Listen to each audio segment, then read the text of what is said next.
Is this the fasting that pleases me? Asks the Lord of Hosts. Some years ago, a Christian author wrote a whole book using this title from the passage of this day, God's Chosen Fast. There are some who impose physical penances and deprivations upon themselves, but then, as a result, become tired and irritable, and actually come down in the spiritual life as regards the essence of it, charity. It can happen. All is in function of growth in charity and unity with Jesus and with the brethren. We must not confound ways and ends, means and objects. If in a community penances are imposed, but the community life suffers, then we need to be careful. With regard to the Lord answering the Pharisees, he does indicate that his disciples will fast. Indeed, what happened, it seems, in 1981, when our Blessed Lady appeared for the first time at Medjugorje, one of the first things she started to come out with was this insistence that in the West, the discipline of fasting had almost entirely disappeared. Now, the former Yugoslavia was a bridge country between East and West. The Eastern Orthodox Church has maintained fasting. We in the West have become very elastic. Andrea Sartori, who was actually a priest who was killed eventually down there in Turkey, where he was ministering quietly,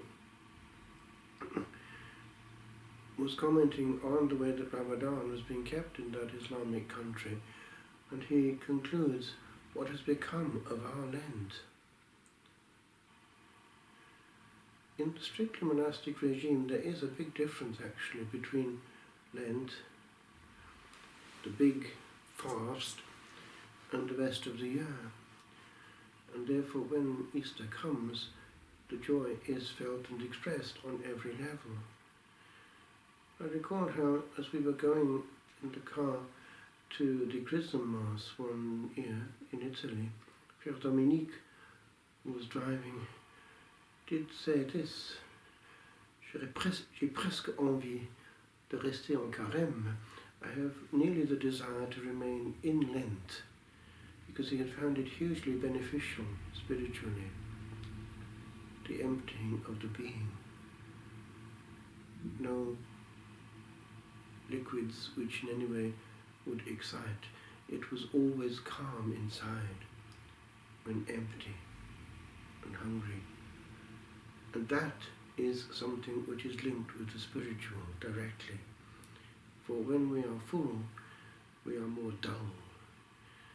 The emptying also helps to spiritual emptying, especially if accompanied with what it is in the monastic life, a certain separation from things which can wait for other times of the year, so as to have a desert time. There is a grace in Lent that we need to capture. It's not just more of the same thing. And it is, according to Leo the Great, of apostolic origin. It has always been there. The very word carnival, linked with Shrove Tuesday, means goodbye meat, carne, palle. In the monastic life, in quite a few monasteries, there is a radical abstaining from certain things. Also a positive thing of reading from cover to cover a book given by the abbot for each one. Lent in English doesn't come from the Quaresima route, Quadragesima, 40 days. It comes from the route for length, for it is linked with the lengthening of the day, spring therefore. Quaint. In the Northern Hemisphere, we have therefore this blessing of the awaking of nature.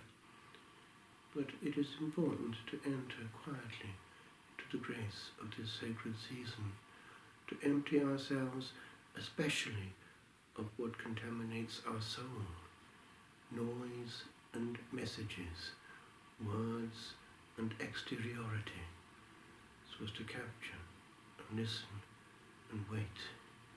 There is a stillness in the air, and that stillness we can pick up if we become very still ourselves.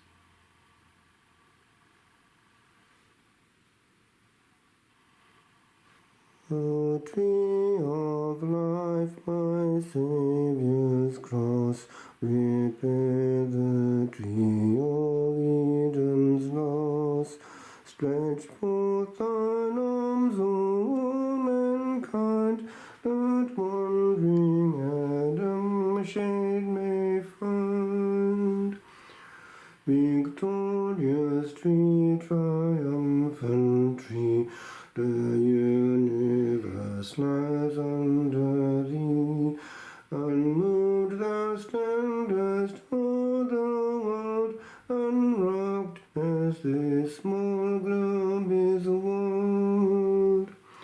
Thou art the crux of all that is, the hinge where hangs all that is his, and what is ours in time and space, the universal meeting place.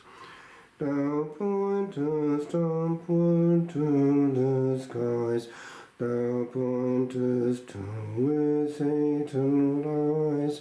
Thou reachest out to sea and land, thou holdest thy Creator's hand.